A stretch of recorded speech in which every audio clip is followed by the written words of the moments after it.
सभी को नमस्कार। आज की वीडियो में मैं राव बहादुर सिंह द्वारा रचित सरल श्रीमद् भागवत गीता का वाचन करने जा रही हूँ। तो चलिए प्रारंभ करते हैं गीता का 7वां अध्याय, ज्ञान विज्ञान योग।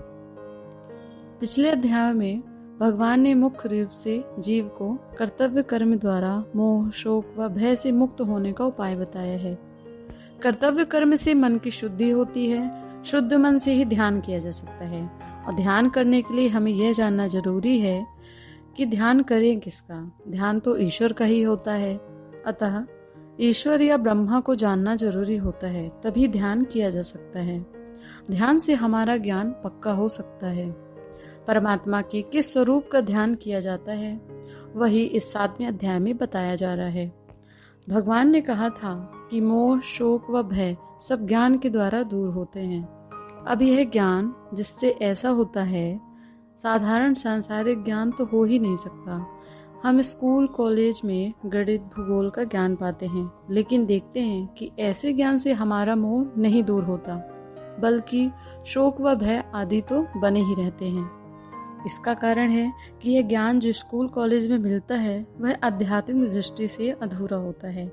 मोह, शोक, भय को दूर करने वाला ज्ञान अधूरा नहीं होता, बल्कि पूर्ण होता है। इसमें यह जानकारी मिलती है कि मैं कौन हूँ, यह सृष्टि संसार क्या है और इस संसार को बनाने वाला कौन है। ऐसा ज्ञान हो जाए तो शोक, मोह व भय आदि लेश मात्र भी नहीं रह जाते। कोई व्यक्ति यह कह सकता है कि जीवन भर की कोशिशों के बावजूद हम साधारण सांसारिक ज्ञान भी एक सीमित मात्रा में ही पाते हैं। फिर इस ज्ञान को पाने में तो कितने ही जीवन लग जाएंगे। लेकिन इसमें यह बात समझने की है कि हमें यह जगत और ईश्वर देखने में तो अलग अलग लगते हैं, परंतु सच्चाई ये है कि ये अलग अलग नहीं है, बल्कि एक ही है। एक ही तत्व है जो 3 तरह से अर्थात संसार, मैं और भगवान दिखाई देता है। जैसे जब हम सो जाते हैं तब यह 3 दिखाई नहीं देते, जब हम जग जाते हैं तब यह तीनों अलग अलग दिखाई देते हैं।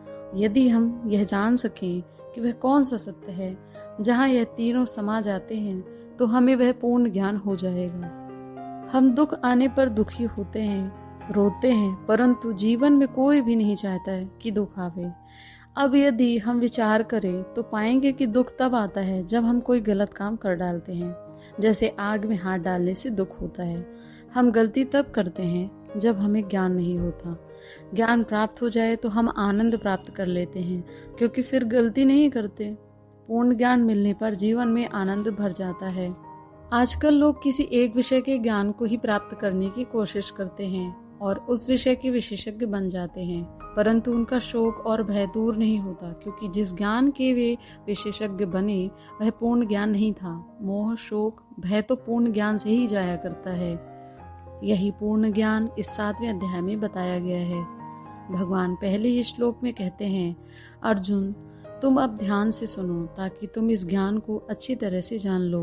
भगवान यह भी बता रहे हैं कि यह पूर्ण ज्ञान ठीक से मन लगाकर सुनने से मिल सकता है। हम मन लगाकर ठीक से उसी बात को सुनते हैं जिस बात से हमारा लगाव होता है। भगवान कहते हैं, मैं अब तुम्हें अपने बारे में ज्ञान दे रहा हूँ। अब तुम अपने मन में मेरे लिए लगाव पैदा कर लो, मेरे लिए मन में प्रेम भर लो। मैं ही तुम्हारे जीवन का लक्ष्य बन जाऊं। जब किसी वस्तु से हमें यह आशा हो जाती है कि इसे पाकर मुझे बहुत लाभ मिलेगा, तब उस वस्तु से हमारा लगाव व प्रेम हो जाता है। संसार की वस्तुएं जो भी लाभ व सुख देती हैं वह टिकाऊ कभी नहीं होती। यहाँ इस पूर्ण ज्ञान के प्राप्त होने पर भगवान ही मिल सकते हैं, और इससे जो आनंद मिलता है वह फिर कभी घटता नहीं। अर्थात अर्जुन तुम इस ज्ञान को पाने के लिए कोशिश करो। भगवान कहते हैं कि मैं तुम्हें ज्ञान और विज्ञान दोनों ही बताने जा रहा हूँ, पूरे विस्तार से बताऊंगा। तुम जब इसे जान जाओगे तो फिर और कुछ जानने की जरूरत नहीं रह जाएगी। आध्यात्मिक भाषा में ज्ञान और विज्ञान शब्द समान अर्थ में नहीं इस्तेमाल किए जाते। सामान्य ढंग से तो ज्ञान इतिहास, भूगोल, गणित तथा साहित्य को माना जाता है, और विज्ञान में फिजिक्स, केमिस्ट्री, बायोलॉजी आदि आते हैं। आध्यात्मिक भाषा में ज्ञान को साधारण ज्ञान कहते हैं, विज्ञान को विशेष ज्ञान कहा जाता है। हमें संसार में जो भी दिखता है उस सब का एक अलग नाम तथा एक रूप होता है। नाम और रूप को हटा दें तो संसार ही नहीं रह जाएगा। यह नाम रूप की जानकारी ज्ञान है। जैसे अंगूठी नाम की वस्तु है तथा उसका एक रूप भी होता है। यह जान लेने से अंगूठी का ज्ञान हमें हो जाता है। पर जब हम यह भी जान लें कि अंगूठी सोने की है या चांदी की या तांबे की, तब हमें उसका विज्ञान हो जाता है। और उसी प्रकार संसार की सभी वस्तुओं के नाम और रूप के ज्ञान को केवल ज्ञान कहा जाता है। परंतु जब हमें इस ब्रह्म तत्व का ज्ञान हो जाता है, जो सभी वस्तुओं का कारण है, सभी वस्तुओं का मूल है, तब वह विज्ञान होता है। आज के वैज्ञानिक भी इसी तत्व को ढूंढते हैं जो संपूर्ण सृष्टि का कारण है। अभी तक ये अणु परमाणु तक ही पहुंच पाए हैं और उसी को सच मान भी बैठे हैं कि सृष्टि की रचना इन्हीं अणुओं परमाणुओं से हुई है। इसी को सृष्टि का कारण मान लिया है। परंतु यह अणु परमाणु तो इसी सृष्टि में है, इसलिए स्पष्ट है कि ये सृष्टि के कारण नहीं हो सकते। ज्ञान कार्य अर्थात स्पष्ट प्रभाव की जानकारी को कहते हैं। विज्ञान कारण की जानकारी को कहते हैं। जैसे अंगूठे का कारण सोना है। इसी से एक महत्वपूर्ण बात और निकलती है जिसे समझ लेना चाहिए। इस सृष्टि के पीछे भी इसके कारण के रूप में कोई तत्व होना ही चाहिए। इसे चाहे ब्रह्मा कहें या और कोई नाम दे दें, सृष्टि तो उसका कार्य है। अर्थात इस सृष्टि के रचने वालों को जान लेना या मान लेना ज्ञान हुआ। ऐसा ज्ञान रखने वाला व्यक्ति आस्तिक ईश्वर को मानने वाला कहलाता है। उसे केवल ज्ञान है। वही एक व्यक्ति ऐसा है जिसने यहाँ तक यह विचार कर डाला कि यदि एक तत्व से ही सारी सृष्टि बनी है तो मैं स्वयं भी सृष्टि का ही एक अंग हूँ। तब स्पष्ट है कि उसी से तो हम बने होंगे, वही मेरा स्वरूप है। इस प्रकार का ज्ञान ही विज्ञान है। दूसरे माध्यम से प्राप्त या सुनी हुई जानकारी को ज्ञान कहते हैं, जबकि अनुभव किया हुआ ज्ञान विज्ञान है। शास्त्र में हमने पढ़ा कि हम सच्चिदानंद तत्व ही है, यही हमारा स्वरूप है। परंतु जूता चोरी चला गया और हम रोने लगे तो अभी हमें केवल ज्ञान है। जब हम प्रलय काल में भी दुखी ना हो तब हमें सच्चिदानंद तत्व जो हमारा स्वरूप ही है उसका विज्ञान हो जाता है। ऐसा विज्ञान पा जाने के बाद फिर कुछ ज्ञान पाना बाकी नहीं बचता। यही पूर्ण ज्ञान है। अब ऐसा ज्ञान सबको क्यों नहीं होता? इस पूर्ण ज्ञान को चाहने वाले कम क्यों हैं? भगवान ने कहा कि लाखों लोगों में कोई एक इस ज्ञान को पाना चाहता है। कोशिश करने वालों में भी कभी एक किसी को यह पूर्ण ज्ञान नहीं मिल जाता। परंतु इससे निराश होने की बात नहीं है। यह समझना चाहिए कि साधारण व्यक्ति अपने रोजमर्रा के जीवन में अपनी आवश्यकताओं और इच्छाओं को पूरा करने में ऐसे व्यस्त है कि उन्हें इस ज्ञान के लिए फुर्सत ही नहीं है। वे यह जानते हैं कि घर बार रोजगार करके वे अपने शोक और भय से कभी भी छुटकारा नहीं पा सकेंगे। फिर भी इस ज्ञान को चाहने वाले लोग कम ही होते हैं। वह तो कोई बहुत बुद्धिमान व्यक्ति ही होता है जो धन कमाने के बाद, परिवार बसाने के बाद, नाम कमाने के बाद भी यह अनुभव करने लगे कि जो आनंद में मैं इन सब में पाना चाहता था वह तो मिला ही नहीं। हमारा शोक भय गया नहीं, मन शांत तो हुआ ही नहीं। और जो चाहते भी हैं उन्हें यह तब मिलता है जब चाहने वाले में दो गुण हो, वह प्रयत्न करे और पक्का प्रमाण मिल जाए, तब उसमें स्थिर चिंत हो जाए। प्रमाण हमें शास्त्रों से तथा सद्गुरु के मार्गदर्शन से मिला करता है। अब इतनी भूमिका बताकर भगवान अर्जुन को पहले जगत का ज्ञान बताते हैं। भगवान कहते हैं कि भूमि, जल, आग, वायु, आकाश, मन, बुद्धि और अहंकार, ये 8 तत्व माया है। यह जगत इन्हीं 8 तत्वों से बना है। जैसे घड़ा मिट्टी से बना हुआ होता है, यह 8 तत्व जड़ है, इनमें चेतना नहीं होती। भगवान कहते हैं कि यह मेरी निम्न प्रकृति है। इससे भिन्न एक उच्च प्रकार की प्रकृति भी है, वह है चेतना अर्थात जीव।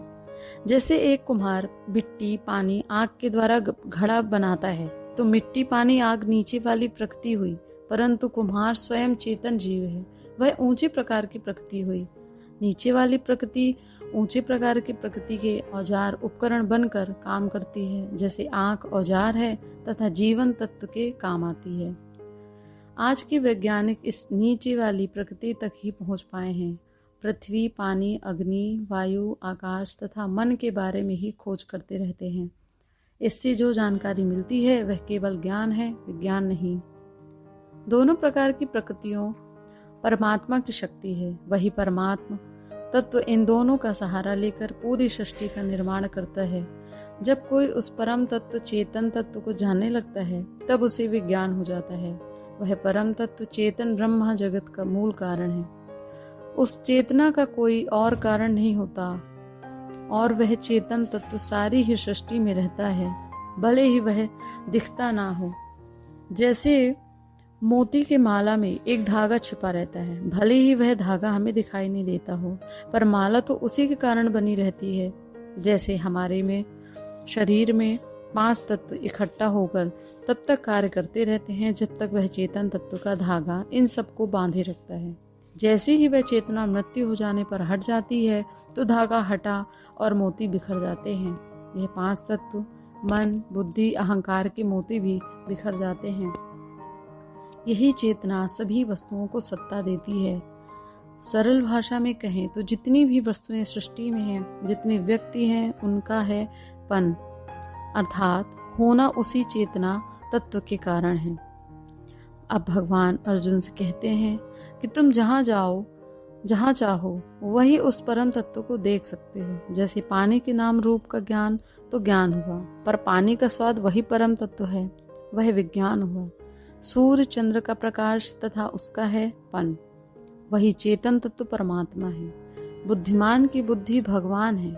सात्विक, राजसिक, तामसिक भाव भी भगवान से ही आते हैं।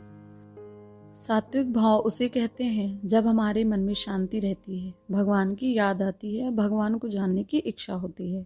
और राजसिक भाव जब हमारे मन में रहता है तब कुछ करने की इच्छा होती है। और तामसिक भाव आ गया तो आलस्य आता है और सोने की इच्छा होती है। भगवान यह कहते हैं कि यह तीनों गुण तो मुझ में ही निकले हैं, परंतु मैं इन गुणों से अलग हूँ। यह गुण मेरे बिना नहीं रह सकते, परंतु मैं इन गुणों के बिना रह सकता हूँ। इन्हीं तीनों गुणों से माया बनी है। जो इन तीनों गुणों के प्रभाव में है वह माया में है, और इस माया से वह व्यक्ति पार या मुक्त हो सकता है जो भगवान की शरण में अपने को डाल दे। जैसे कि मैं किसी मित्र से मिलने जाता हूँ और उसका शेर जैसा कुत्ता हमें देखकर गुर्राने लगता है, लेकिन जब मित्र की शरण ले लेता हूँ तो मित्र कुत्ते को डांटकर शांत करा देता है।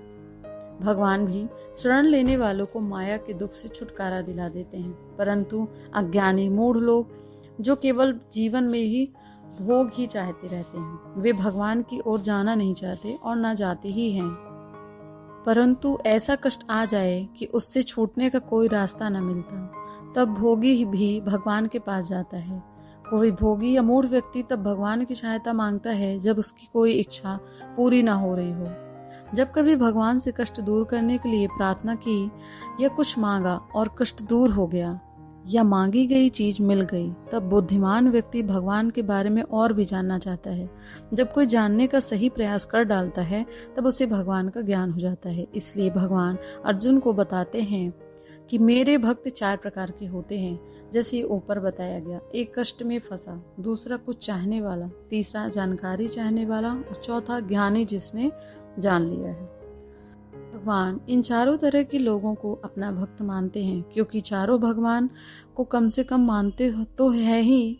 आज तो कुछ चाहने वाला है, कल ज्ञान पाने के लिए उत्सुक हो सकता है। और जैसे ध्रुव ने तो राज्य के लिए तपस्या की, परंतु जब भगवान सामने आ गए तो ज्ञान हो गया, तो फिर ध्रुव ने राज्य चाहा ही नहीं, भक्ति मांग ली।